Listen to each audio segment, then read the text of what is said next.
not God does not commit mistakes, but sometimes God repents. Kagaya sa Exodus chapter 32. When God repents doon sa evil na, or God repents doon sa dapat kukonsume niya na yung bayan ng Israel dahil sa pagsamba sa Diyos-Diyosan, but kinumbinsi siya ni Moses. Moses beseeched or besought the Lord, at sabi ni Moses, alalahanin mo yung si Abraham, si Isaac, and si Jacob. And after which, sabi ng Panginoon, nakikita natin doon that God repented of that. So, mga kapatid, let us never forget who we are. Kung sino po tayo, kinahabagan lang po tayo lahat ng Diyos. Amen. Sabi ni Apostle Paul, I will not glory save in the cross of Christ. I will not glory save in the cross of Christ. Bakit niya nasabi yun? Kasi there is a tendency na magmalaki tayo, magmayabang tayo sa kung anong maabot natin, o marating natin, o kung sino na tayo. The Apostle Paul is, aside from the Apostle John, or the disciple that is beloved, sabi, si Apostle Paul isa sa mga pinakamalapit sa Panginoon in such a way na nakapunta na siya sa langit bago siya mapunta doon. He was caught up to the third heaven. At may mga bagay siya na nakita doon na it's not lawful to be uttered. Hindi niya pwedeng sabihin. Hindi niya pwedeng ikwento. Hindi niya pwedeng pagsabi kung ano yung mga nakita niya doon. And by those revelations given unto him also, he could boast. He could glory. Sabihin niya, meron ba kayo nung meron ako? Nakapunta na ako sa langit. Nakapunta na ba kayo doon? Kausap ko ang Panginoong Jesucristo. Nakausap niyo na ba siya? He could boast, he could glory. That's why there was a thorn given unto him. Binigyan siya ng thorn. Why? Lest I should, diba? Above his measure, mag-boast siya. Magmalaki siya. Pero, nakita niya lahat. Doon sa Book of Philippians, may kita niyo po doon his confession that what things were gained to him, those he counted loss for Christ. Kasi wala pong mas importante sa Panginoong Jesucristo sa buhay po na ito. If we will lose everything for Christ, Christ is all and Christ is better. Still better pa rin ang Panginoong Jesucristo kung mawala man lahat ng bagay dito sa sanlibutan. Kasi mga kapatid, Jesus Christ, according to the book of Colossians, siya po ang lumikha ng lahat ng bagay. And by Him and for Him were all things created. Siya ang gumawa para sa Kanya, hindi para sa ating sariling lust. Not for our own, but for the Lord's sake. At yan, pag di po natin naintindihan yan, we will be full of ourselves, thinking na yung ating mga pinagsasabi, ating mga pinagagawa minsan, kala natin tama, pero mali. Very wrong, according to the Bible. Very wrong. Turn to Ephesians chapter number 2. Ephesians chapter number 2.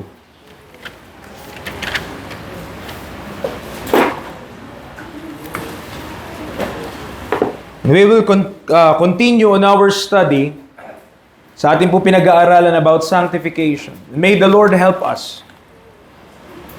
May the Lord bless and may the Lord have mercy. Ephesians chapter number 2, verse number 2 to 3. Naniyan ko po lahat na tumayo.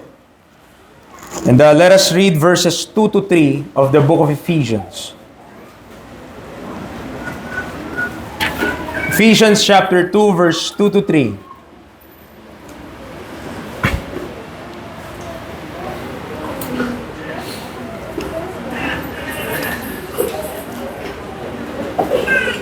Sabay-sabay po tayo. Ready? Read. Wherein in time past you walked according to the course of this world, according to the prince of the power of the air, the spirit that now worketh in the children of disobedience, among whom also we all had our conversation in times past, in the lust of our flesh, fulfilling the desires of the flesh and of the mind, and were by nature the children of wrath, even as others. Tayo po'y manalangin naman namin, Diyos, dakila, maraming salamat po. Lord, I know na ikaw ang Diyos, kagaya ng inawit ng choir, that is a God of comfort. Kung ano man po ang pinagdaraanan namin, any trials, any temptations, any challenges, O God, nawa po, Panginoon, makita po namin palagi na hindi mo po kami iiwan. That the Holy Ghost is indwelling in us.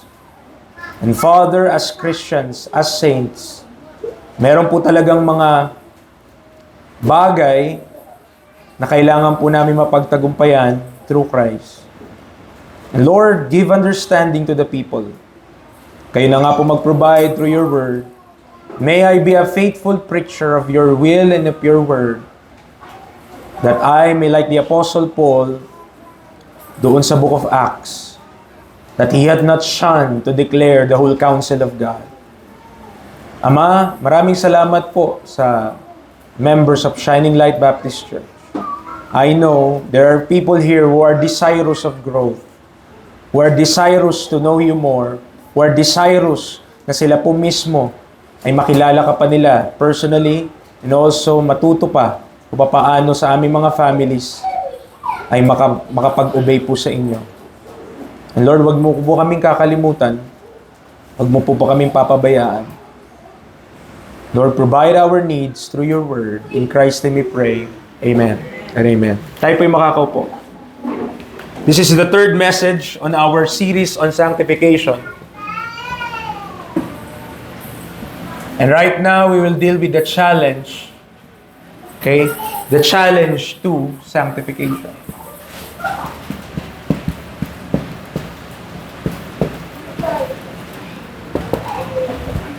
The challenge to sanctification.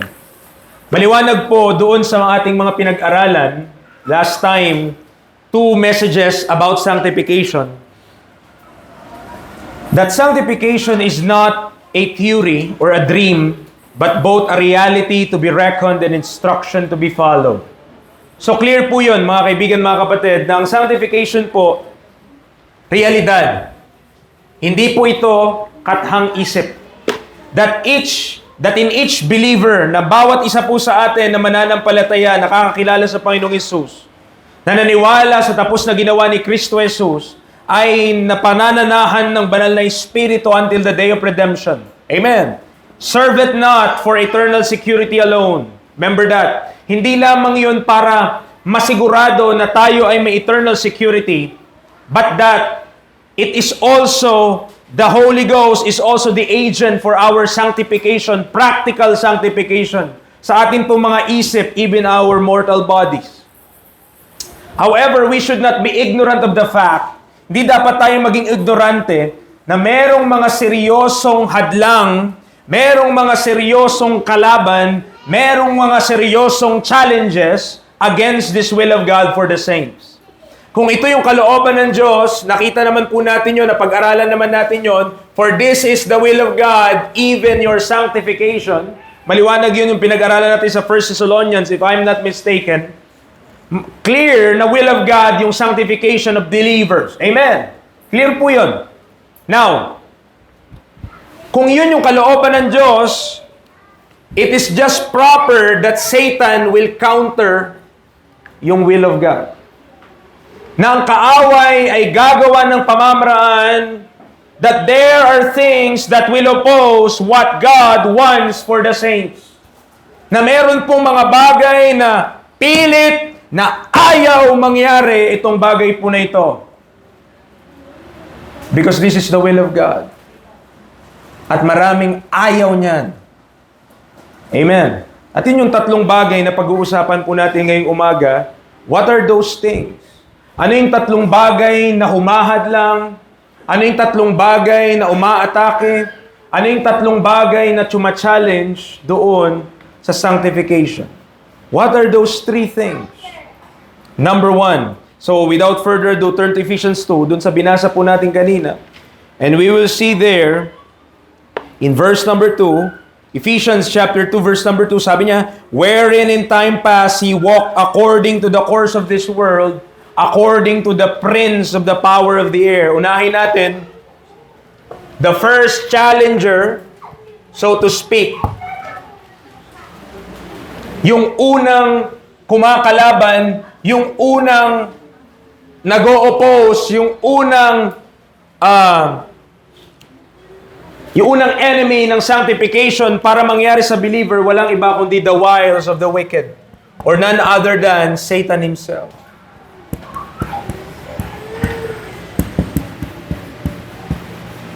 The wiles of the wicked.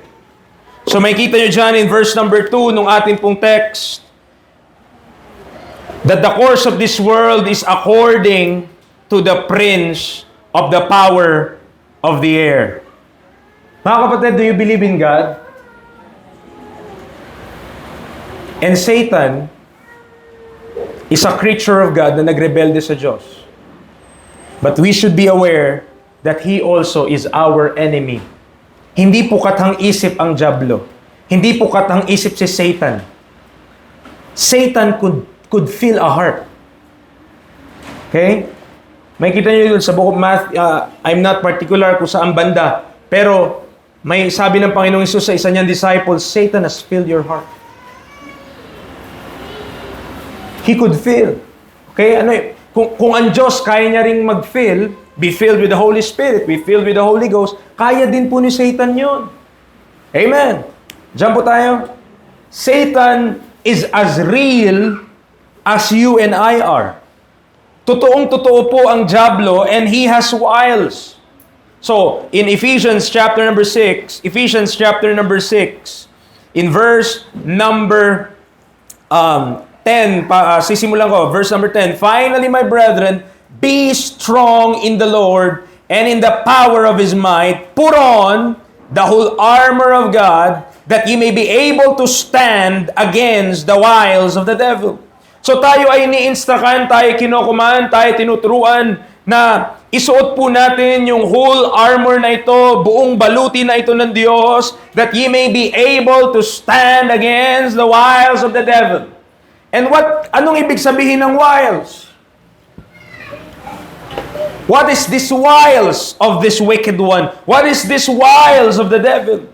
Ang wiles po, okay, para maintindihan natin, sabi ng dictionary, Webster 1913, a trick or stratagem practiced for ensnaring or deception, a sly, insidious artifice, a beguilement, an allurement. So pag sinabing wiles pala, ang wile ay pandaraya, okay, or devise something, kasi sabi niya, it is a trick. Trick. Diba sa mga magician, meron sila mga tricks. Yung card nawawala, naglalaho, tapos biglang nandiyan ulit. There's a trick. And in the will of God for us, which is sanctification, merong mga tricks ang diablo, merong mga methods ang diablo, merong mga deceptions and devices ang diablo para po tayo ay kanyang magapi. Para po tayo ay kanyang matalo. Para po tayo ay kanyang madaya. Okay? Para hindi mangyari to. So dadayain niya tayo para yung kalooban ng Diyos, which is sanctification in a Christian, will not happen. John chapter 10. John chapter 10.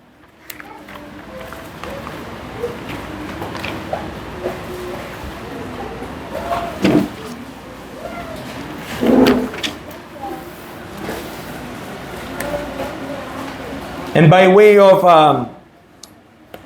passing, gusto ko rin i-remind yung sarili ko dito, mga kapatid, that if you're doing the will of God, kung ginagawa natin yung kalooban ng Diyos, siguradong ayaw ng diablo yun. And therefore, gagawa siya ng way para hindi mangyari yung will of God. He will do things. Pipigilan niya tayo, marami siyang gagawin para ma-discourage tayo, manghina tayo, ganyan ang niyang gagawin. John chapter 10, verse number 10. The thief cometh not, but for to steal, and to kill, and to destroy. I am come that they might have life, and that they might have it more abundantly. Remember this. This is the characteristic, one of the characteristic of the devil, one of the characteristic of Satan. He's a thief. At wala siyang ibang gagawin. This is his method, or sabihin natin, modus operandi niya. Verse number 10, to steal, to kill, and to destroy. To steal, to kill, and to destroy. Preacher, physically, papatayin kami? Physical ba yon na kami ay papatayin niya? No. But in 1 Timothy chapter 3 verse number 6, 1 Timothy chapter 3 verse number 6, not a novice, lest being lifted up with pride, he fall into the condemnation of the devil. 2 Timothy 2:18, 2 Timothy chapter 2 verse number 18, who concerning the truth have erred, saying that the resurrection is past already, and overthrow the faith of some. While sa atin pong panahon ngayon, hindi na tayo papatayin physically, hindi ka na babarilin ng baril, so to speak, may mga ibang parts ng mundo na ganun pa rin hanggang ngayon.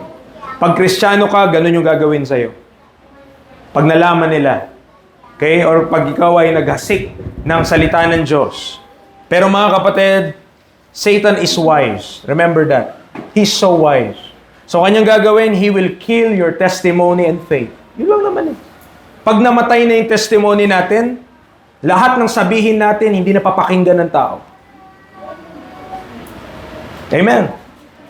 When our testimony is killed, when our faith is overthrown, mga kaibigan, mga kapatid, ano pang boses natin, ano pang sabihin natin, wala nang makikinig dyan. Bakit po? Kasi si Satan nagtagumpay siya para ipunta niya tayo into his condemnation. Yes, while, listen, ang salvation po natin, secured na po yun. Hindi yun nawawala. Kung ang tao ay sumampalataya sa ginawa ni Kristo, that is a blessed hope also to all believers na tayo po mga kaibigan, mga kapatid, never na tayo mapupunta ng impyerno because our sins are paid for by the blood of Christ. Amen. Ang kaligtasan natin hindi mawawala. But remember this, our testimony is still, pwede pa rin pong mabago, pwede pa rin mawala, pwede pa rin masira.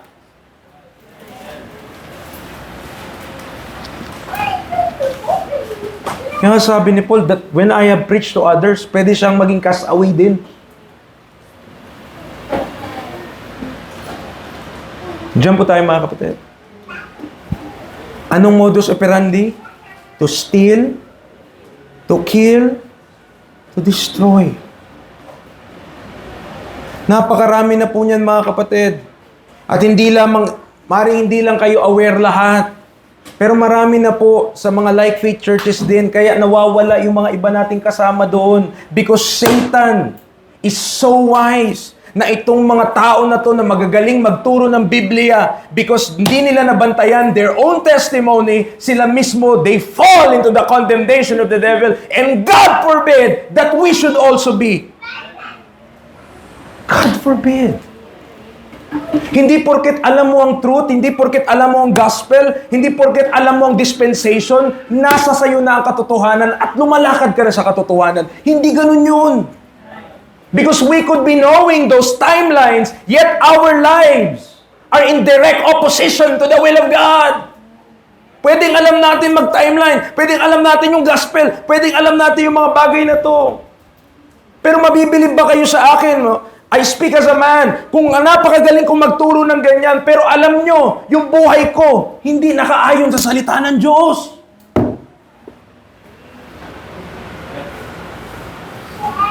Nandiyan po tayo? Will you listen to me preach? Kung makikita nyo ako every weekdays, nabasag ulo ako, nagpipreach naman ako ng gospel. Nandiyan po tayo? Satan is so wise na kahit tayo ay saved, pwede niya pa rin makuha yung buhay natin. Satan is so wise na kahit alam mo yung mga timeline at dispensation, pwede pa rin ang buhay mo papunta ng impyerno. Yes, hindi ka na mapupunta ng impyerno, pero papunta dun yung ginagawa mo. Nasaan po tayo? Mga kapatid, this is the truth because Satan wiles ito eh. Ibig sabihin, trickery. Alam namang halata mo agad. Kung halata mo agad, hindi na deception yun. Outright, kitang-kita mo na. Hindi naman kailangan ng diablo na magpakita na may sungay. Matakot ka lang dun eh. He will kill our Christian testimony and faith. And also, Colossians chapter 2 verse 8, He will spoil our riches in Christ. Colossians chapter number 2 verse 8, nakita niyo po yung nakita niyo po yung modus operandi ng isang magnanakaw, to kill, steal, destroy. Yan yung modus operandi, and that is what the devil is also employing sa mga Kristiyano. Colossians chapter 2 verse 8, beware, lest any man spoil you through philosophy and vain deceit, after the tradition of men, after the rudiments of the world, and not after Christ. We could be spoiled. To spoil, mga kapatid, sa ating panahon ngayon, pag sinabi mong spoiled yung bata, nabili mo lahat ng mga gusto niya, wala kang winidhold. No? Spoiled brat. Ganyan. But the idea of spoil in the Bible, and mostly, ito ay tumutukoy sa war, sa gera, ay kapag yung isang kampo ay natalo nila yung kabila, yung mga kagamitan ng kabila, kukunin na. Kung meron silang ginto, kung meron silang mga hayop dyan, kabayo, kunin na yun. Kasi talo sila eh. Mga kapatid, what the devil is wanting and doing ay ialis tayo doon sa kayamanan na meron kay Kristo Jesus at ipaling ka sa ibang bagay na hindi importante. When Christ is not lifted up and glorified, at ibang bagay yung napalit kay Kristo Jesus, we are spoiled. Kasi instead of conforming to Christ, instead of becoming more like Christ, instead of being with Christ, mas gusto mo na yung things of this world, mas gusto mo na yung mga bagay na sanlibutan, wala na. Yung ating pursuit, hindi na si Kristo Jesus. Hindi na ang Panginoon. Tayo po ay mananakawan, mga kaibigan, mga kapatid. At napakaraming mga believers, spoiled sila because they are not learning Christ. They are learning their church religion. Tinuturo sa kanila yung conviction ng church nila, pero hindi tinuturo si Kristo. That's why napakaraming mga Kristiyano ignorant of who Christ is. Amen. Walang kahit anong katiting na pagkaalam kay Kristo Jesus. Alam nila kung paano masave. Alam nila si Kristo yung tagapagligtas, pero hanggang dun lang. Ang pagkakilala nila kay Kristo para lang iligtas sila sa impyerno. Pero hindi nila nakilala si Kristo bilang kailangan nila that I can do all things through Christ which strengtheneth me. Na kailangan natin ang Panginoong Kristo na simula nung tayo na save, even when we will die or we will go to rapture, mga kaibigan, mga kapatid, you need Christ. I need Christ. Ang kinakatakot ko, ako personally, I fear, mga kapatid, I fear na ang Diyos i-give up ako. Pinag-aralan namin to doon sa Palawig kahapon in Romans chapter number 1, that the result of that God giving up, God gave them up unto vile affections para sundin yung lust of their own bodies. Yan yung kinakatakot ko, mga kapatid, that if I will not be listening to Him, if I will not be listening to the Word of God, mga kapatid, at I could also be a castaway and a reprobate. And I fear that. Ayoko mangyari yun, mga kapatid. Na wala nang sino man akong papakinggan. That I will be a legend in my own mind. I fear that moment. God forbid. Amen. Because as far as I am living, hanggat ako po'y nabubuhay by the grace of God, I want to be corrected. Kung may mali ako, just tell me. Hindi ako magagalit. Iisipin ko yun ng malalim kung bakit ba yun yung sinabi niya. Bakit? Kasi hanggat tayo nabubuhay pa, ibig sabihin, ang Diyos may ginagawa pa sa ating buhay. Kung ang Diyos hindi na ako kayang baguhin, hindi na ako mag-change, mga kapatid, mas mabuti pa kunin niya na lang ako. Bakit? At least, wala na akong magagawang kasalanan. Kasama ko na siya. It's the end of my turf. It's the end of my life. But God forbid that I should glory in myself and in what I'm doing. Lahat po ng ito, mga kapatid, it's just the Lord. It's just the Lord. Ang Panginoon lang. Anong gagawin ng kaaway? He will kill your Christian testimony and faith. He will spoil us of our riches in Christ. But look at this. Ito yung nakakatakot. 1 Corinthians 5, verse 5. 1 Corinthians 5, verse 5.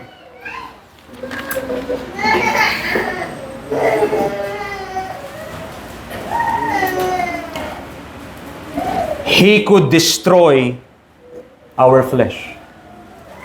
He could destroy our flesh. 1 Corinthians 5 verse 5. To deliver such an one unto Satan for the destruction of the flesh, that the spirit may be saved in the day of the Lord Jesus. Ano ibig sabihin nito, preacher? Destruction of the flesh. Pag dumating sa point na alam na ng Diyos, hindi ka na talaga magbabago. Ayaw niya na. Ayaw mo na, ayaw ko na. Patuloy tayo sa ginagawa nating kasalanan. Verse number 5, i-deliver na lang tayo kay Satan. Sabihin ng Diyos, bahala ka na sa kanya kung anong gawin mo sa kanya. And slowly, we will be destroyed. Thinking okay lang, pero hindi po. Napakasaklap na pangyayari niyan sa isang buhay na isang Kristiyano. That we will be destroyed because we would not repent of our sins. Diyan po tayo, mga kapatid. Anong modus operandi niya? To steal, to kill, and to destroy. Yan ang kaaway.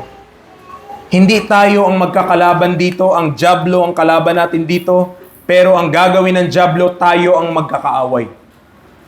When in fact, siya ang gumagawa ng paraan para magpampumpiyang ang mga Kristiyano at mag-away-away.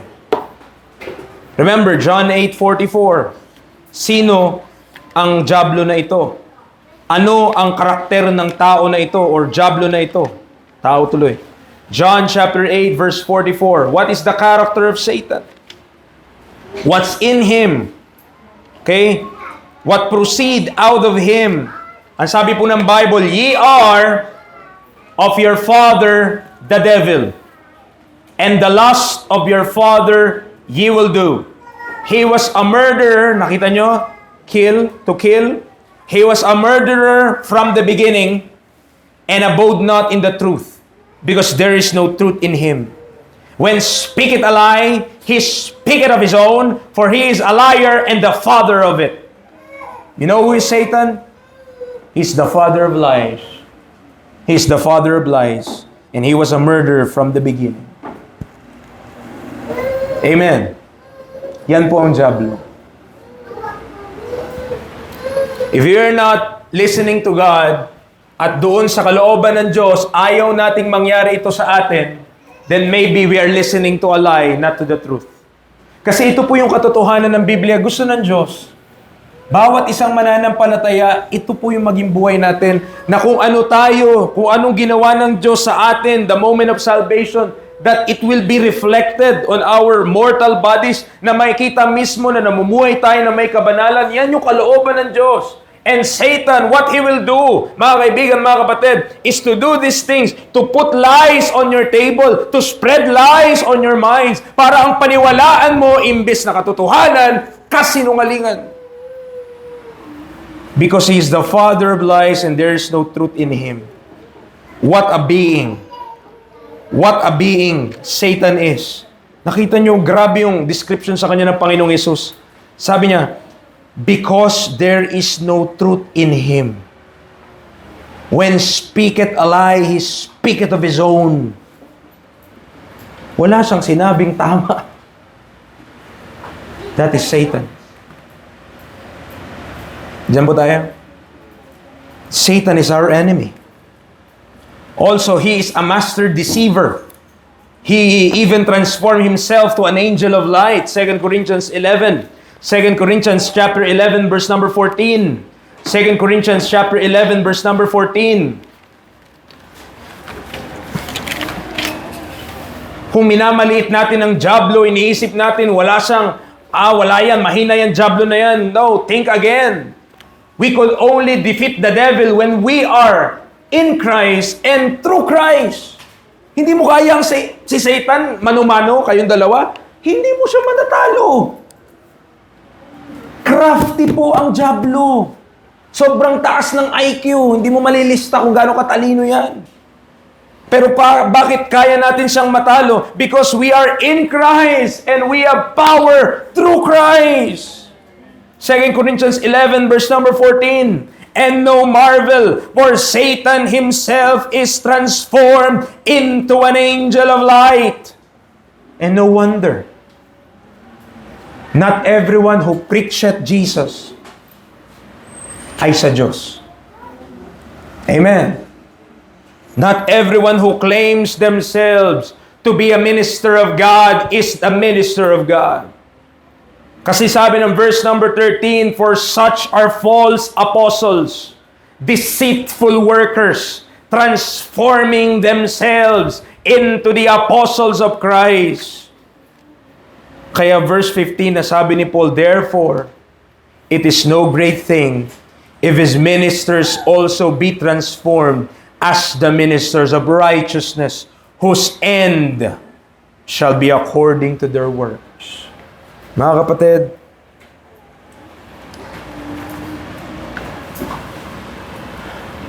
your end, yung dulo natin, that will most likely define us.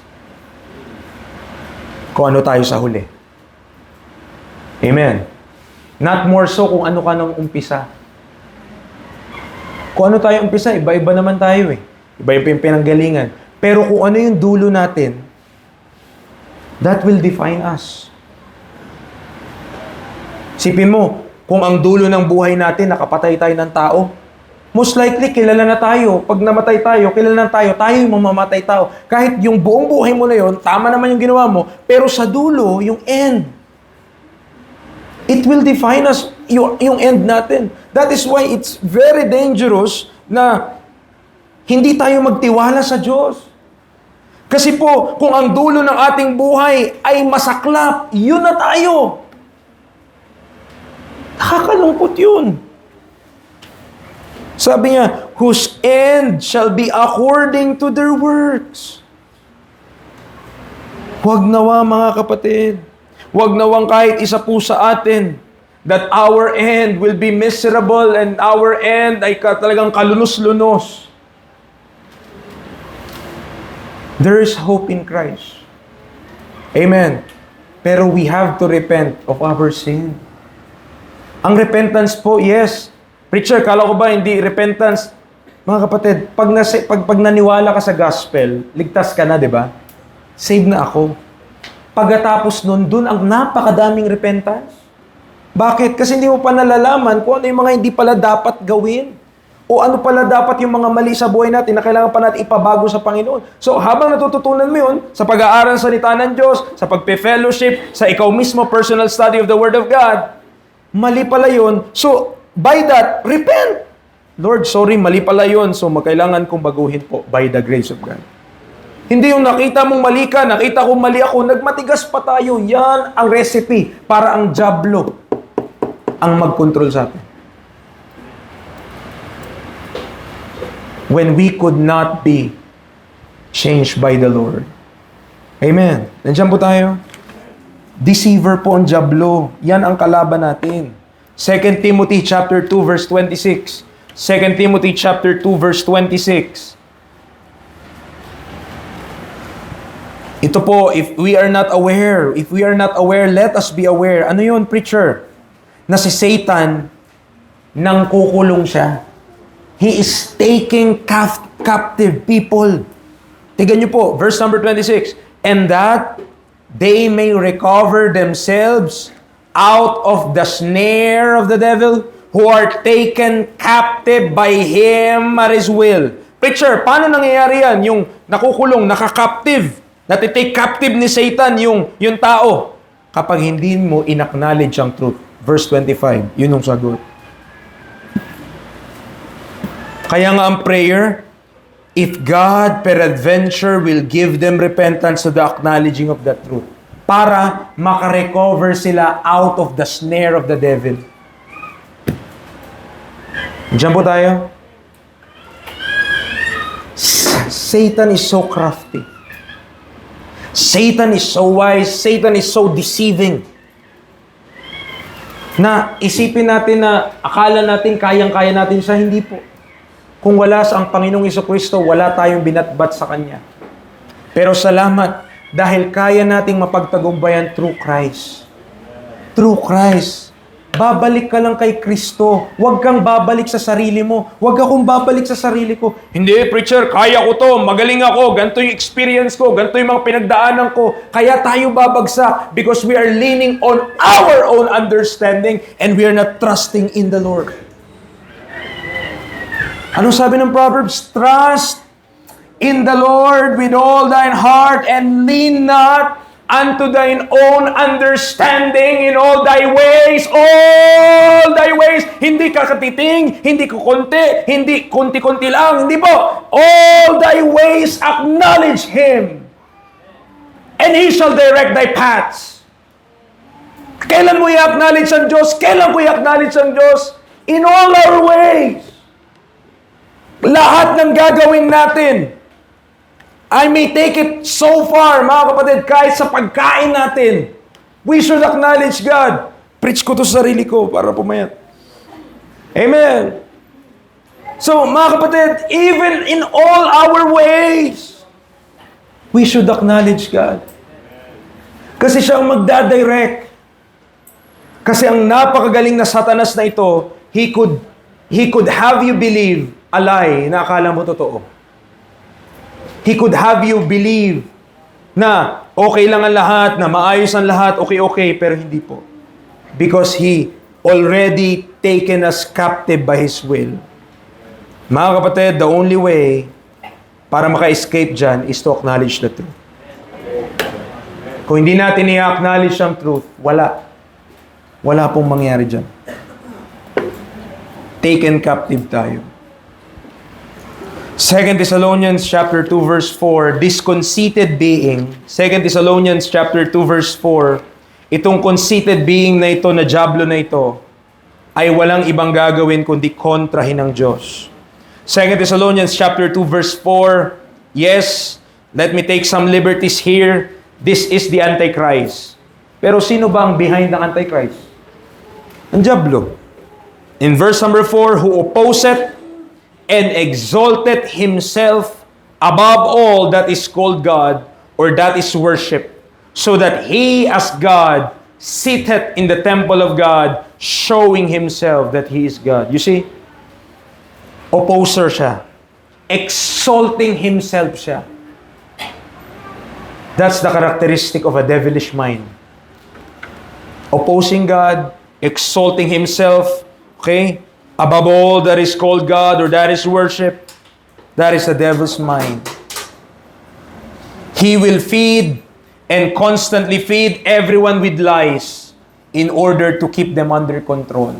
Hanggat hindi ka makawala sa kasinungalingan na ating pinaniwalaan, makokontrol niya tayo. Amen. Okay? So, kung meron tayong pinaniwalaang mali, may pinaniwalaan tayong kasinungalingan, about sanctification, na mali yung idea natin about sanctification. For example, meron tayong idea na okay lang mabuhay kung anong gusto ko. Sino nagsabi sa atin na okay lang? Sabi ni Paul, all things are lawful unto me, but not all things are expedient. But I will not be brought under the power of any. Shall we continue in sin that grace may abound? Anong sagot ng Bible? God forbid. So, the idea na okay lang mabuhay kung anong gusto mo kasi ligtas ka naman na is a doctrine out of hell. Hindi yun tama. Mali po yun. So, kung meron tayong idea na ganun, okay lang naman preach yan. Ako, wag na tayo ng mga tungkol na topic na ganyan. Mag-increase na lang tayo ng karunungan. Mag-increase na lang tayo ng knowledge. Mga kapatid, that is wrong. Aanhin natin na marami tayong alam sa Biblia kung ang buhay natin di consistent doon. Delikado yun. Magiging hypocrites tayo doon. Sabi-sabihin natin, pinatawad tayo ng Diyos sa ating mga kasalanan. Hanggang ngayon, nagkakasala tayo, patuloy tayo doon. Hindi pa tayo, di ba? Buti sana kung nalulungkot ka sa kasalanan mo, hindi, natutuwa ka pa eh. Amen. Pwede naman na nagkakasala ka kasi tao tayo, may flesh tayo, amen. Pero, dapat ang nagiging na doon, yung kapag nag-grow ka sa Panginoon, ako nag-grow sa Panginoon, kinalulungkot mo yun, hindi mo kinatutuwa. Yung ba tuwa pa? Mga kapatid, when we grow in the Lord, yung atin pong awareness sa kasalanan nag-i-increase, and therefore, ang ating response doon, mas nagiging grieve. Kung paano yung Holy Spirit, di ba sabi ng Bible, grieve not the Holy Ghost, grieve not the Holy Spirit of God. Ganun din tayo, kapag nagkasala tayo, nag-i-grieve na tayo ngayon. Kung dati, natutuwa tayo, hindi na, nag-grow ka, hindi na pala to dapat. Kasi hindi to kalooban ng Panginoon. The only countermeasure that we should employ against the sea of lies, you know what is a countermeasure? Diba? Just take for example, yung nangyayari dyan sa Middle East. Kapag merong gaganyan na missile, yung missile na sa ere pa lang, sasaluhin niya na yun. Para hindi nababagsak sa lupa. That's a countermeasure. That's a counter means para hindi na madadamage yung pwesto o yung lugar. Mga kapatid, kung ang Satanas, if Satan, napakarami siyang missile na puro kasinungalingan yung missile niya, paano mo yun makukontra? Katotohanan. Truth. So lahat ng kasinungalingan niya na yan, na nasa ere na yan, kailangan mabalikan mo ng katotohanan, kung hindi, sapul ka. John 8:32. John chapter 8 verse number 32. John chapter 8 verse number 32. Ano po sabi ng Bible? And ye shall know the truth, and the truth shall make you free. Amen. The truth shall make you free. The only thing para ikaw ay makalaya, para ako ay makalaya sa kasinungalingan ng dyablo, ay yung malaman natin yung katotohanan. Pero ito nga ang tanong, preacher, paano namin makakounter yung kasinungalingan kung di namin alam yung katotohanan? We are not dealing with general facts about the world and nature, but something way beyond, deeper and spiritual. Okay?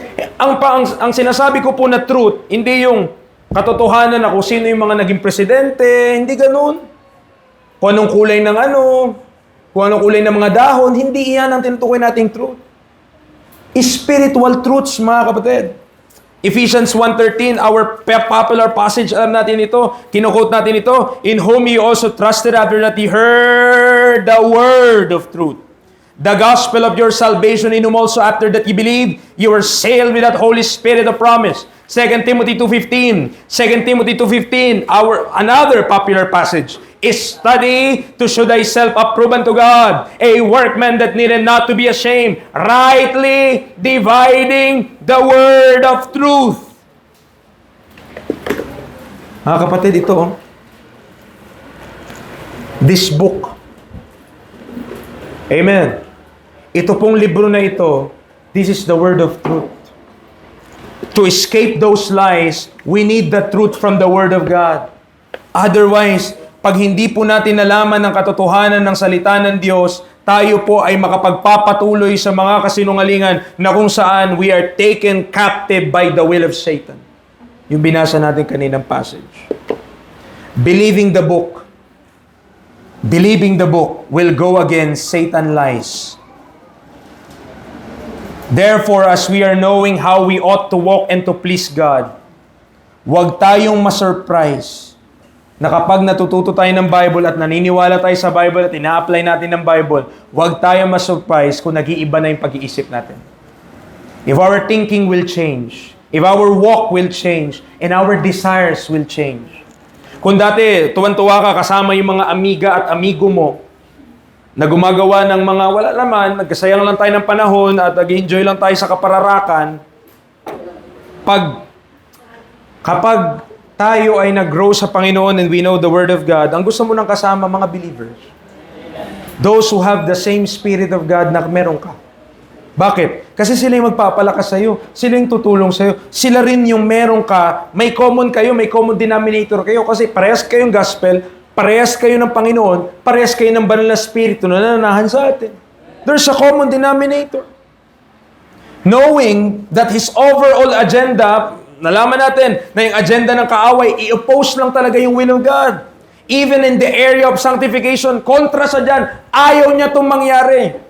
Ano niyo po ang pinakamasaya si Satan, mga kapatid? Hindi ko alam kung pinakamasaya, pero masaya siya. Kapag ang church, yes, nag-fellowship tayo dito, nag-conduct tayo ng church dito, pero not according to the will of God. Okay na siya dun. Why? Kasi hindi ka mag-grow dun eh. Okay na siya doon. May fellowship, may word of God, magpipreach-preach konti, pero ganun pa din tayo. Hindi tayo nabago. Gusto ng kaaway yun. Kasi walang power doon eh. Nandiyan po tayo. Okay sa kanya yun. Kahit mag-soul winning pa tayo, marami pa tayong mawin. Pero yung hindi matuturuan ng sanctification ng isang tao, okay si Satanas doon. Kasi sa kanya, hindi ka threat. Para kang sundalo na may pellet gun. Maapektuhan ba siya? Amen. Nandiyan po tayo. To Satan, if we will not be faithful to the Lord, we are not a threat to Him. Asset pa tayo ng kaaway. Why? Because we are supplanting and we are supporting the mystery of iniquity. Yun ang nakakatakot. Huwag nawa, mga kapatid. Na tayo pa ay kinasangkapan ng dyablo. Kala natin sa Diyos tayo naglingkod, hindi pala, sa dyablo pala tayo nakapaglingkod. Because if not of the truth, ibig sabihin sa kasinungalingan. 1 Timothy 4:1, 1 Timothy chapter 4 verse 1. Tandaan po natin ito. Now the Spirit speaketh expressly that in the latter times some shall depart from the faith, giving heed to seducing spirits and doctrines of devils.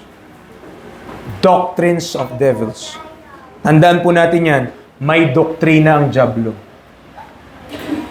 Amen. May doktrina ang dyablo. Huwag tayong mag-isip-isip or huwag tayong, isipin natin, magaling po ang dyablo sa doktrina. Isipin mo yung kausap niya tungkol sa Bible, ang Panginoong Jesus. Kung tayo nga yun eh. Sabi, if thou be the Son of God, turn these stones into bread. Kung ikaw yun, naging tinapay na yun.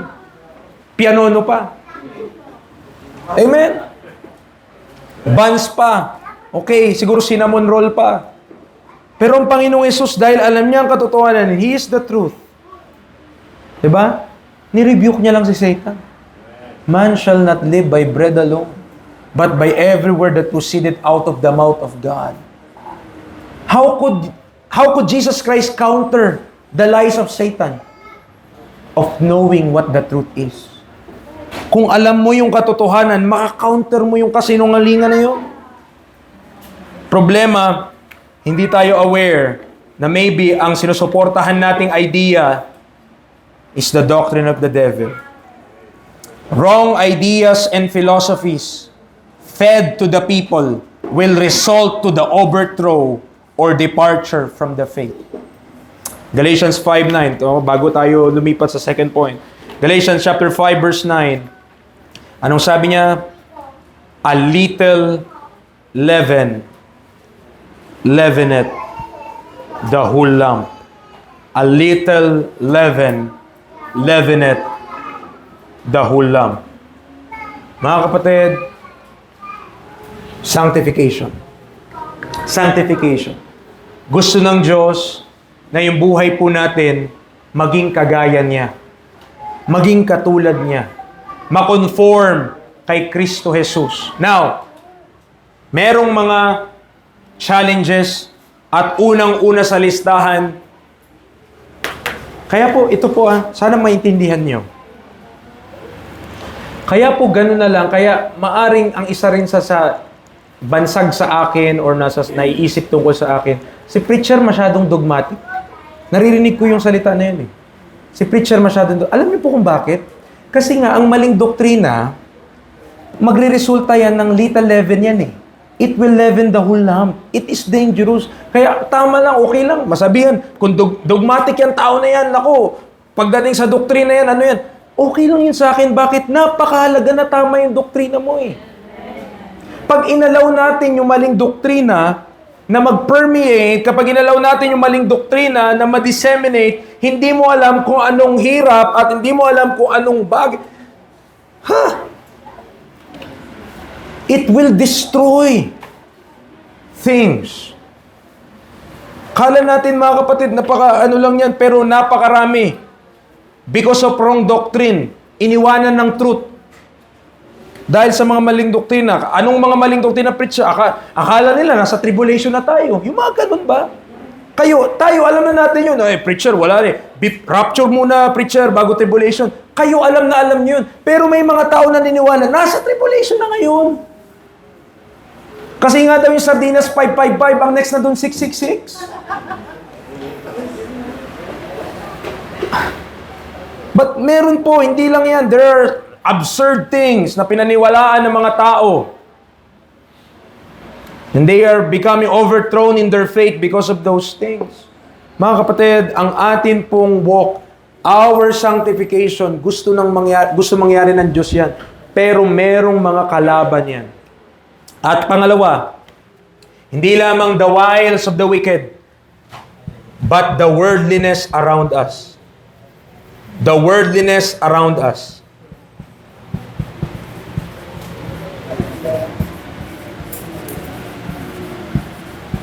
Pangalawang kalaban natin, pangalawang challenger against sanctification is worldliness. Balik tayo sa ating text, Ephesians chapter 2 verse 2. And there we could see yung unang part, wherein in time past ye walked according to the course of this world. Nakita po natin yun? Ang mundo po may course. Hindi yung college course, ha? Ibig sabihin may flow, may daloy, may patutunguhan. Okay? There is a course dito sa sanlibutan na ito. At sinong nagpapatakbo ng course of this world? The prince of the power of the air. Kaya mga kapatid, listen up. Huwag tayong sobrang bilib sa technology. Don't be too much infatuated with technology. Why? Sino nagpapatakbo ng course of this world? Satan. Hindi ang Panginoon. As much as we want to, as much as we want to na ang mundo, ito ang iba. Ito, papaliwanag ko po sa inyo. As much as we want to na baguhin ang politika at baguhin ang gobyerno, hindi nga yan mangyayari. The world will be still in compromise. The world will still be... Ang magpapalit lang ng gobyerno at magsasaayos ng mundo ay yung millennial kingdom ng Panginoong Jesucristo. Not until that point, the world will be ganyan. Chaos, gera dito, gera dyan. Mga kapatid, kung tayo natatakot, hala, preacher, magkakaroon ba ng World War III? Hala, preacher, bakit nagigera-gera sila? Mga kapatid, read history, study history. Simula pa lang ng history of time, kahit sa book of Genesis, may gera na. War is not new with man.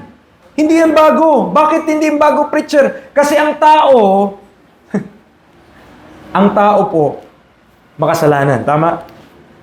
And one of the things na gusto ng tao from the beginning, ye shall be as gods, knowing good and evil. So ano ibig sabihin, preacher? Umpisa pa lang, gusto ng tao ng dominance, gusto ng tao ng pride outside of God. So wala. Tayo, alam niyo po, there's no point of being anxious and worrying about those things. Bakit? Bakit? Kasi ang atin pong calling ay hindi patigilin ng mga gera. Ang ating calling, i-preach ang gospel, and our lives should be in sanctification. Bakit? Kasi nga, hindi mo naman mababago yung gobyerno eh. Kahit anong gawin mo dyan. Yes, may influence kahit pa paano yung mga Kristiyano. Pero kung aasa yung mga Kristiyano na yung bansa magiging righteous, in your dreams. Wake up. Bakit po? Because this world is run not by God, but by Satan. Hindi natin mababago yung gobyernong ito, mga kapatid. We could just influence, we could just do as much. But never forget our calling. Our calling is about to uplift the name of Jesus Christ, to preach the gospel of our Lord Jesus Christ, and to be conformed to our Lord Jesus Christ. Huwag tayong aalis doon. Huwag tayong magpapadistract sa mga nangyayari na yan. Amen. We don't know, yes, we desire. Sana mag-rapture na Panginoon. I hope nag-rapture na. Paano pag hindi? Those wars will run itself. Maggaganyan lang yan. There could also be a change in the world. Hindi na magiging dollar yung magpapalitan na yan ng ibang currency, yung magiging... Marami yan sa economy. Pag pinag-aralan mo yung economics, pag pinag-aralan mo yung history, may kita mo may ganyan-ganyan lang yan. Pero at the end of the day, mga kapatid, ang mga Kristiyano, hindi tayo tinawag doon. Ang gusto nga ng Panginoon to deliver us from this present evil world. Are you still there? Hindi ko po sinasabi na tumira lang tayo sa isla na malayo sa lahat ng mga tao na ganyan. Hindi po. But what we need to be aware of is this world is not your friend. Kung Kristiyano ka, hindi mo to friend. So we should be wise on how we should walk. Kung paano tayo lalakad, walk circumspectly to them which are without. Diba? Redeeming the time because the days are evil. Yan yung ating yan yung mundo na kinabibilangan natin. And also, in this world, remember, kabilang sa mundo na to yung kanyang mga cares. Yung mga alalahanin. Mark chapter 4 verse 19. Mark chapter 4 verse 19. Diba? Anong meron sa mundo? Cares. Mark 4:19. Anong sabi ng Bible? And the cares of this world, and the deceitfulness of riches, and the lust of other things entering in, choke the word, and it becometh unfruitful. Anong meron sa libutan? Cares. The world has a lot of cares. Problema tayo mga Kristiyano, apektado tayo doon sa mga alalahanin ng mundo. Amen. Full of cares. Ano pang meron sa mundo? May espiritu ang mundo. 1 Corinthians 2:12, there is a spirit. 1 Corinthians chapter 2 verse number 12. Anong sabi ng Bible?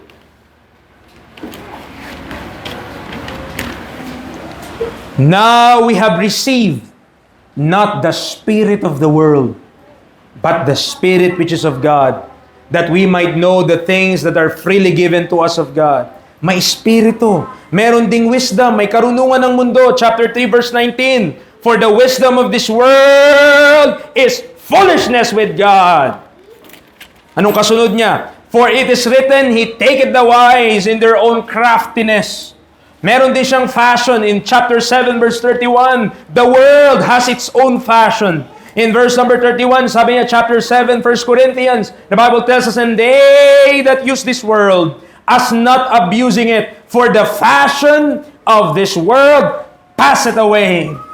Okay, it also has its idols in chapter 8, verse 4.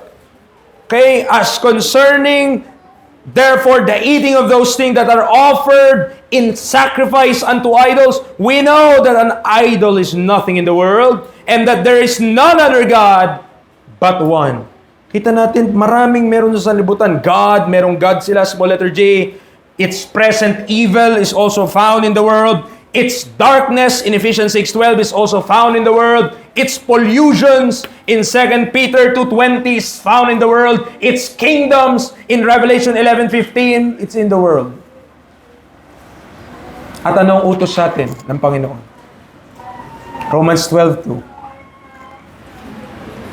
Be not conformed to this world.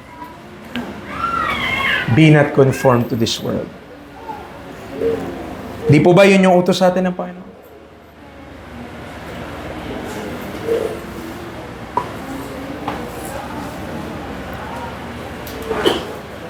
Huwag na nating subukan na maging sikat sa sanlibutan. Bigay na natin sa kanila yung vanity na yun. Let them be sikat. Let them be these high people in society. Let them occupy those high positions. We must not care. Amen. Preacher, bakit? We are already seated with Christ in the heavenly places. Ngayon.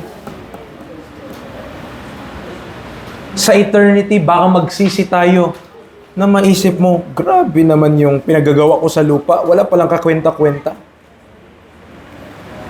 In light of eternity, 1 John, tingnan niyo po, 1 John, chapter 4. Huwag na tayong population-wise, wala naman tayong match sa popular culture. Napakadami nila eh. Napakadaming mga nagsusubscribe sa popular culture, popular ideas. Okay, 1 John chapter 4 verse 4. But tignan niyo po yung ano sabi ng Bible. Tama pa rin yung verse na ito. Ye are of God, little children, and have overcome them. Because greater is He that is in you than he that is in the world. Mas dakila ang Diyos. Mas dakila si Kristo na nasa sa atin kaysa sa mga nandito sa sanlibutan. Kaya mga kapatid, know our priorities. What's important to us. Amen. Know our priorities. Alamin natin kung anong imahalaga, ano yung importante. Because greater is God that is in us than he that is in the world. Brethren, the more that we allow the Word of God to fill our minds, it will affect us. Moreover, if we believe the Word of God, it will effectually work also in us. Not unless iba po yung alam lang natin yung salita ng Diyos sa naniniwala talaga tayo sa kung anong sinabi ng salita ng Diyos. Kung naniniwala tayo sa kung anong sinabi ng salita ng Diyos, talaga pong maapektuhan yung buhay natin. Mag-change po yung kung ano man, yung ating mga laman ng isip natin, paano tayo mamuhay, paano tayo mag-decide, lahat yan maapektuhan dahil naniniwala ka sa Bible. Amen. Huwag po ninyong paniwalaan yung kasinungalingan. Ay, dati, ganyan dati, pero ngayon hindi na. Mga kapatid, kung ang Bible, maliwanag naman na wala namang duda, pag sinabi ng Bible na ganun, paniwalaan po natin mga kapatid. Huwag nating i-doubt yung salita ng Diyos. Yes, sabi ko nga po sa inyo, ulitin ko, kalaban kasi natin yung world dito. Kaya, malamang, kung kalaban mo ang world, konti lang siguro yung matatanungan mo kung tama ba yung gagawin mo based sa Bible. Kasi karamihan naman, hindi nagdi-decide based sa Bible. Karamihan nagdi-decide lang based sa pakiramdam, based sa kung magiging masaya ba tayo, based kung conveniente sa atin, doon lang tayo nagdi-decide eh. Pero magdi-decide ka based sa tama, based sa salita ng Diyos, di po ba? Mahirap, bakit kukontrahin mo yung world eh? Minsan ganun. Minsan yung world pan. Amen. Apektado. Minsan ginagamit pa rin ng diablo eh. Kahit mga kasama natin sa bahay, ginagamit ang diablo. Or worldly kasi yung thinking, kaya instead na gusto ko gawin yung tama, hindi mo magawa. Because of those worldly things. 2 Corinthians 6. 2 Corinthians chapter 6. Mga kapatid, may tanong po ako. Lahat po ba ng verse na binasa natin kanina nasa Bible? So kung tayo man na yan, bakit tayo kukontra doon? Biblia yun eh. Scripture yun eh. 2 Corinthians chapter 6. Ang 2 Corinthians 6 po ba nasa Bible? Okay, so basahin natin verse 14.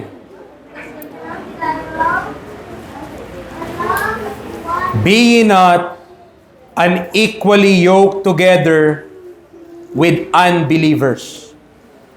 For what fellowship hath righteousness with unrighteousness? And what communion hath light with darkness? And what concord hath Christ with Belial? Or what part had he that believeth with an infidel? And what agreement had the temple of God with idols? For ye are the temple of the living God, as God hath said, I will dwell in them, and walk in them, and I will be their God, and they shall be my people. Bible po ba yung binasa natin? So yung verse number 14, totoo po ba yun o mali? That we should not be unequally yoked together with unbelievers. Pakinggan niyo po ito. Ang verse na yan, hindi lang nag-a-apply sa girlfriend-boyfriend. Minsan kasi, yan lang yung madalas na pinipreach tungkol doon eh. Pero hindi po yan nag-a-apply sa girlfriend-boyfriend lang. That verse also applies sa lahat ng association natin bilang Kristiyano. Kaya mag-iingat po tayo mga kapatid. Maybe we are yoked unequally with unbelievers. At yun yung delikado mga kapatid kapag tayo napako, kapag tayo natali, kapag tayo ay hindi na makawala doon sa yoke na yon in such a way na ang ating buhay ay naapektuhan na akala natin si Kristo pa na paglingkuran natin, pero hindi na po. But the Bible is clear. Be ye not unequally yoked together with unbelievers. It is just proper lang po mga kapatid, na mas maraming time tayo kasama natin, mananampalataya kaysa sa hindi. It is just proper that way. Believers and not unbelievers yung kasama natin. Kapag mas marami tayong time with unbelievers, amen, when we spend more time with unbelievers, baka hindi natin namalayan, instead na nawiwin natin sila, tayo yung nawiwin nila.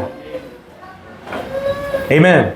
Instead na tayo yung makakapag-win sa kanila, makapag-influence sa kanila, makapagturo sa kanila, hindi po. Tayo nang naturuan nila. Tayo na na-influensya nila. Tayo na na-poison na yung ating minds. Hindi natin alam. Amen. Mag-iingat po tayo. The sanctification process would greatly be hindered if we don't separate from the world. Preacher, anong separate from the world? Dapat nga i-win natin sila eh. Separation is not isolation. Tandaan po natin. Hindi ibig sabihin na sinabi ng Bible, be separate. Na hindi ka na magpapakita sa tao, tago tayo, unbeliever. No, hindi ganun yun. Separation, hindi sa isolation na magtatago ka lang sa bahay nyo, kayo lang mga pamilya nyo, pare lang tayo dito, huwag tayo lalabas. Hindi po. That even though araw-araw, nagtatrabaho tayo, nag-aaral tayo, meron tayong mga ginagawa, nakikipagkasalamuha tayo sa tao, while we are doing that, hindi tayo nagpa-partake of what they are doing na hindi tama. Pag nag-partake ka na doon sa evil na yon na ginagawa nila, ikaw nang na-influensyan. Mga kapatid, never one time ang Panginoong Yesus, even in the presence of sinners, never siyang nagkasala. He is with them. Okay? Kasi siya yung nagtuturo sa kanila. Pero kailan ba na-influensyahan siya nung sinner na yon na gawin din niya yung ginagawa nila? Never yun nagawa ng Panginoong Jesucristo. Yes, kasama siya doon. Sabi pa nga sa kanya ng mga Pariseo, hala, bakit nakaupo siya doon sa mga manginginom? Sabi ba? Totoo yun. Nandun doon eh. Mga manginginom ay kasama niya doon eh. Pero, siya yung nagtuturo. Pero, siya yung nakaka-impluensya. Pero, hindi siya yung inaapektuhan, siya yung nakaka-apekto sa kanila. Mga kapatid, ingat po tayo in separating with the world. Hindi ibig sabihin isolation, but have that in mind na hindi dapat na tayo parehas ng ginagawa. Na kapag sinare mo sa kanya yung gospel, ayaw niya, so be it. Pero yung ginagawa mo, hindi ko nagagawin kasi, sorry pero hindi na ako pwede yan kasi ang kalooban ng Diyos, hindi ko gawin yan. Amen. So, we are with them, but we are not among them, and we are not doing what they're doing.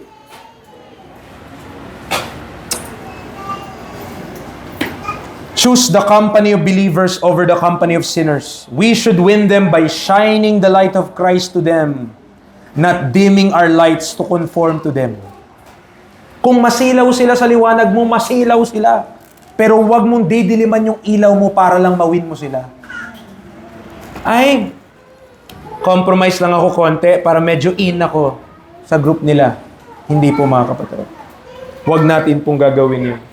Beware mga kapatid, beware kung sinong sinasamahan natin. 1 Corinthians 15:33. 1 Corinthians 15:33. Evil, be not deceived. Evil communications corrupt good manners. Evil communications corrupt good manners. Kaya nga sabi, di ba? Yung kasabihan na popular, tell me who your friends are, and I will tell you who you are. Diba yung sikat na kasabihan? Sino yung palagi mo sinasamahan? Hindi mo alam, nagiging katulad ka nila. Nagiging katulad nila tayo. Kaya tayo mga kapatid, by the grace of God, no? Isik natin na ang ating kasama, most of the time, mananampalataya, yung makakapagbigay sa atin ng counsel, wise counsel about the Word of God, hindi yung tuturuan ka pa ng mali. Amen. So, by the grace of God, patulong po tayo sa Diyos. And lastly, nakita natin yung kalaban natin o challenges para ma-fulfill yung sanctification na yon. Lastly, the wretchedness of our old man.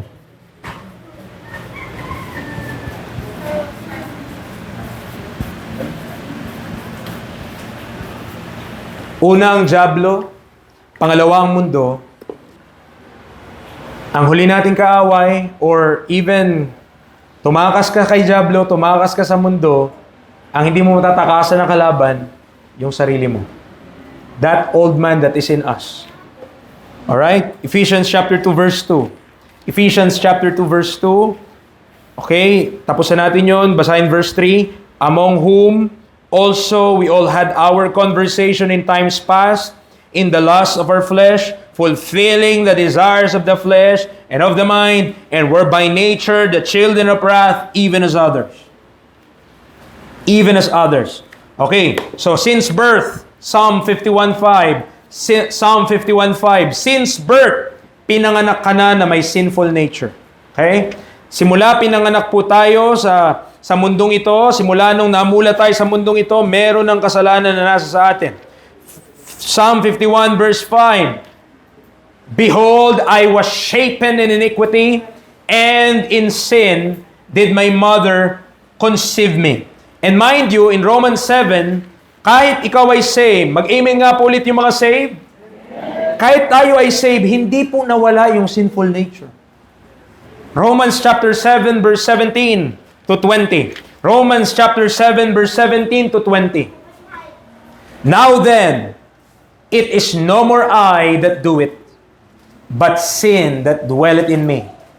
For I know that in me, that is in my flesh, dwelleth no good thing. For to will is present with me, but how to perform that which is good, I find not. For the good that I would, I do not. But the evil which I would not, that I do. Now if I do that I would not, it is no more I that do it, but sin that dwelleth in me. Remember this, mga kapatid, the moment you believe, okay, hindi yan multo. The moment you believe, you have a new man. But the old man is not gone. Hindi po nawala yung old man. So you have two nature in you right now. Kung ikaw ay saved, ako ay saved, meron akong old man at meron akong new man. Anong tendency na mangyari dyan? Di maglalaban yung dalawa na yan. The old and the new will struggle inside of us. Maglalaban yan. Amen.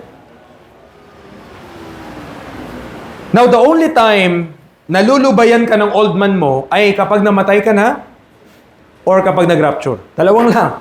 Two-way out, okay? Romans chapter 8, verse number 21 to 23.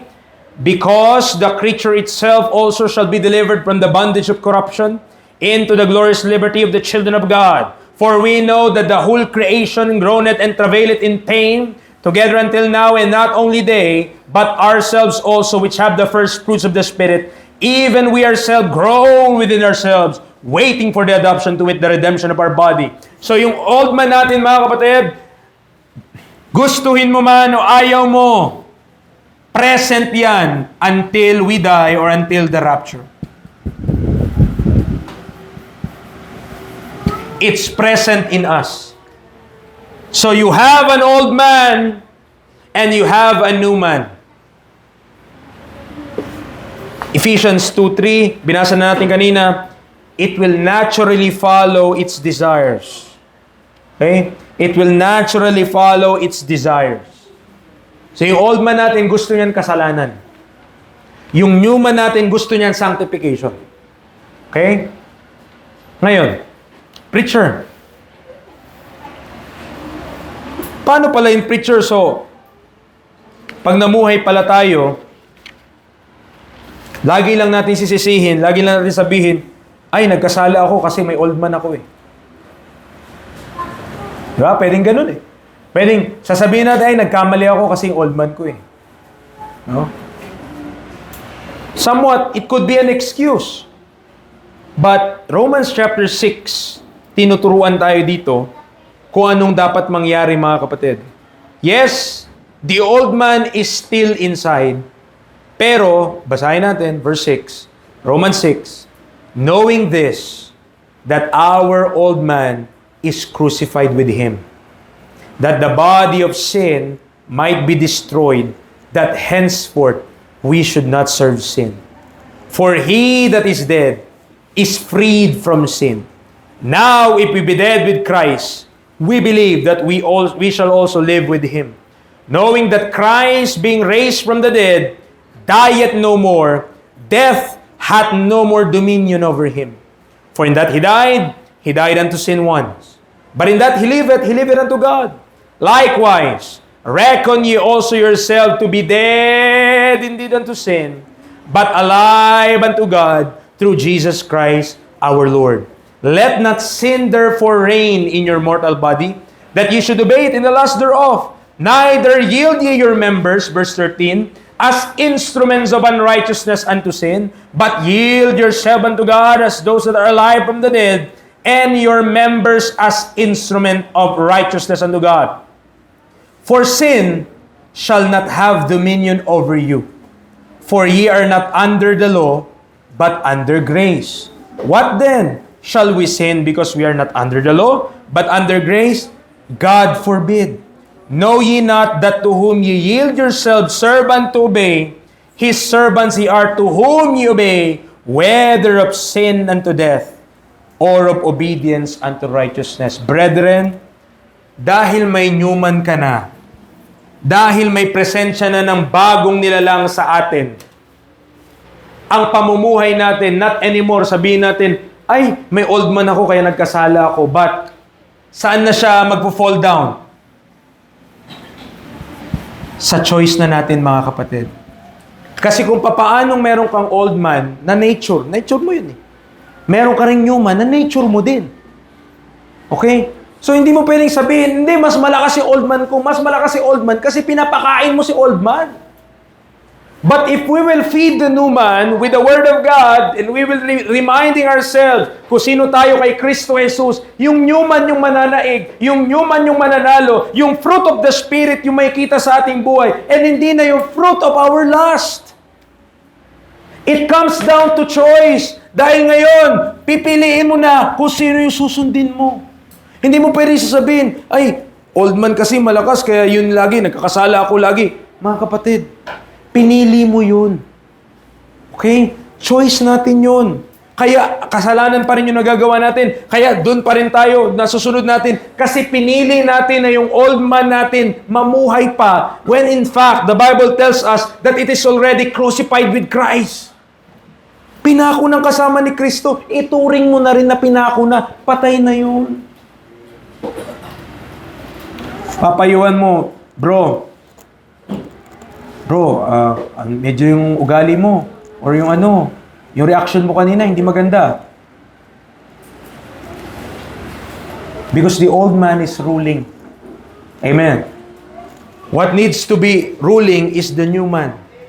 Na kailangan nating i-obey, mga kapatid, yung will of God ngayon at hindi na, not anymore the will of our flesh or the desires of our flesh.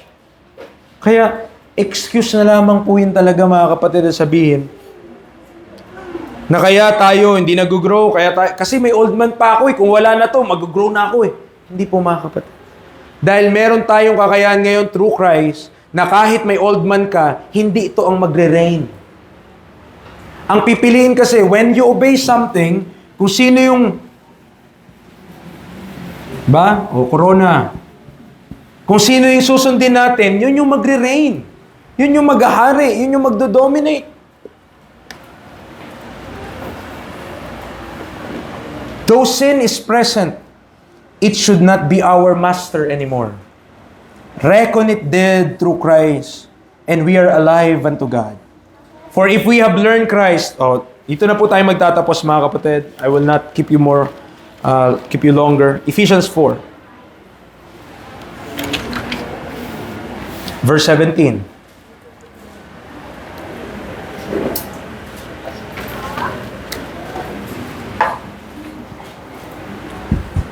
Sundan niyo po sa inyong mga Bible, and I hope you have your Bible with you.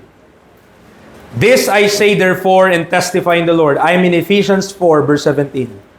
That ye henceforth walk not as other Gentiles walk, in the vanity of their mind, having the understanding darkened, being alienated from the life of God through the ignorance that is in them because of the blindness of their heart, who being past feeling have given themselves over unto lasciviousness, to work all uncleanness with greediness. Verse 20.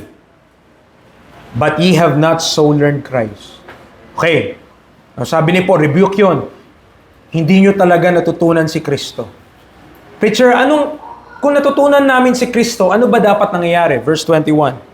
If so be that ye have heard Him and have been taught by Him, as the truth is in Jesus, if you know Christ, kung kilala mo siya, natutunan mo siya, verse 22, that ye put off concerning the former conversation the old man, which is corrupt according to the deceitful lust, and be renewed in the spirit of your mind, and that ye put on the new man, which after God is created in righteousness and true holiness.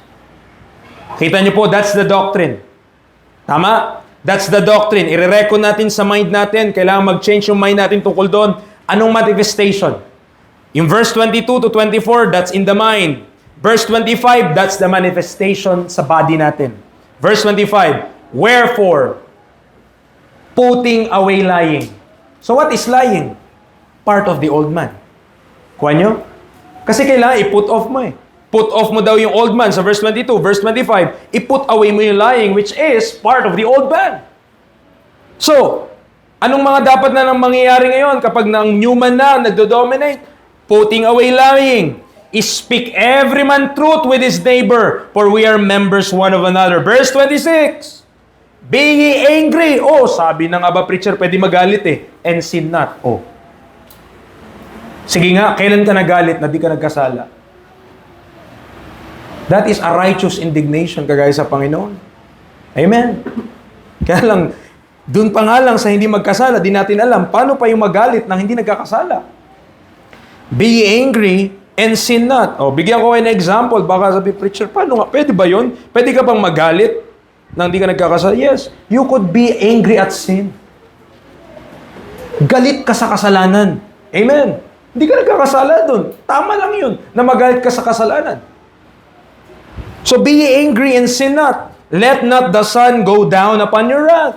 Neither give place to the devil. Verse 28. Let him that stole steal no more, but rather let him labor, working with his hands the thing which is good, that he may have to give to him that needeth. Let no corrupt Communication proceed out of your mouth. Oh, so yung corrupt communication, ano yun?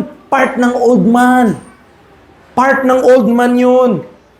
Pero ano na ngayon? So, na-put off na yung old man, put on yung new man. Ano na dapat? Yung bibig natin, saan natin gamitin?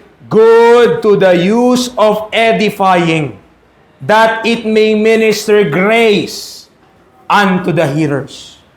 Yun na dapat yung namumutawi sa ating bibig. So kung hindi nakaka-edify yung ating sinasabi, pag nakinig ako, ibig sabihin, old man yung nagsasalita. Hindi new man. Diyan po tayo? Okay? Kahit sa pag-uusap natin, habang kumakain, tapos mga sinasabi nyo, pinagkikwentuhan nyo, minsan, old man talaga itong mga batang to. No? So, dapat yung namumutawi sa ating bibig, use of edifying, that it may minister grace unto the hearers. And grieve not the Holy Spirit of God, whereby ye are sealed unto the day of redemption. Verse 31. Let all bitterness. Husbands, do you have bitterness against your wife? Tingnan nyo kung ano sabi ng Bible. Sa dulo nun, ng verse 31. Put away from you. Amen. And wrath, and anger, and clamor, and evil speaking. Ano dapat? Be put away from you with all malice. So kapag nakita mo pala yun, na yung tao na yun punong-puno ng bitterness, yung tao na yun punong-puno ng wrath, yung tao na yun punong-puno ng anger, yung tao na yun punong-puno ng evil speaking, pag nakinig ka, that's the old man. Kung saved man siya, that's the old man. Namumuhay pa rin yung old man. Dapat patay na yun. And be ye kind. Ito na yung new man. Woo! Praise the Lord. And be kind one to another. Tender-hearted. Forgiving one another. Even as God for Christ's sake hath forgiven you. Yan ba tayo mga kapatid? That's the new man. So pag may nakita akong kapatiran, abay, yung kapatid na ito, dati ito madamot, dati ito ay napakabait na ngayon. No? Sabihin nyo, it's not I but Christ. Amen? Kasi new man yun eh. It's the new man inside you. Hindi, ang natural sa atin, madamot. Ang natural sa atin, magsinungaling tayo. Ang natural sa atin, yung mga ginagawa dyan, bitterness, yan yung natural sa old man.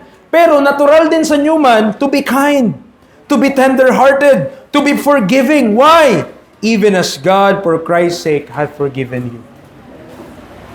Diyan po tayo mga kapatid. I hope nakita natin, ito pong tatlo na ito, ito yung mga challengers. These are the things that challenge sanctification. Yes, hindi po madali to live in sanctification. Pero mga kapatid, this is the point. Ito po, pakinggan nyo lastly. Ayoko lang na ma-misinterpret nyo ito mga kapatid. There's nothing wrong with understanding right division.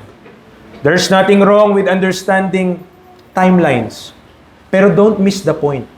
Kaya mo inaaral yon para matutunan mo kung anong dapat maging ikaw bilang Kristiyano. What is the point of knowing those timelines without sanctification? Nonsense yun. It will do us hurt. Bakit po? Kasi aral-aral tayo ng Bible, dami nating alam, pero yung buhay natin kontra kay Kristo. Yun ang problema, yun yung masakit doon. Mga kapatid, there's nothing wrong with learning, there's nothing wrong with knowledge, pero ilagay lang natin sa tamang perspective. And also, this is the will of God. Even our sanctification. Mangyari pa na kung tayo ay nagiging sanctified, mas lalo nag-i-increase yung knowledge natin. Glory to God. That's what God wants. Pero yung marami ka lang alam sa Bible, kaya mo i-recite, marami kang alam na doktrina, tapos ang buhay natin hindi nagko-conform to Christ, malaki problema natin doon. Tayo po yung manalangin. Lord, salamat po sa iyong banal na salita. I know, Lord, this church, meron po mga saved people po dito. They have believed the gospel. They know kung sino si Kristo na namatay para sa kanila para bayaran aming mga kasalanan. And so, Lord, because this church have saved people, I know we are susceptible to the attacks of the devil, of the world, and even the flesh. And Father, bigyan niyo po ng strength, bawat isa, kami po lahat. Encourage us, give us comfort. Nang buhay po na ito, yes, there's a struggle, merong challenge, may opposition. Hindi po madali, Panginoon, kasi Pag tumayo kami sa katotohanan, alam po namin at sinabi mo rin, all that will live godly in Christ Jesus shall suffer persecution. So Lord, arm us with your strength. Give us knowledge on how kami mamumuhay, Panginoon. And most especially, thank you, Father. Dahil alam po namin, at the end of the day, hindi mo po kami papabayaan. You will always supply our needs.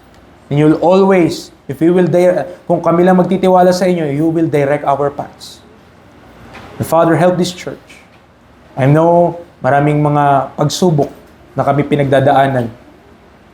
Pero alam po namin na kayo naman, Panginoon, one day makikita namin. Mapapagtagumpayan din po itong mga bagay na ito matatapos din. And sana hindi po kami sumuko. Hopefully, we will fight a good fight. We will keep the faith. We will finish the course. Thank you sa kabutihan mo sa church na ito. Be to you all the glory and praise. In Christ we pray. Amen. Amen.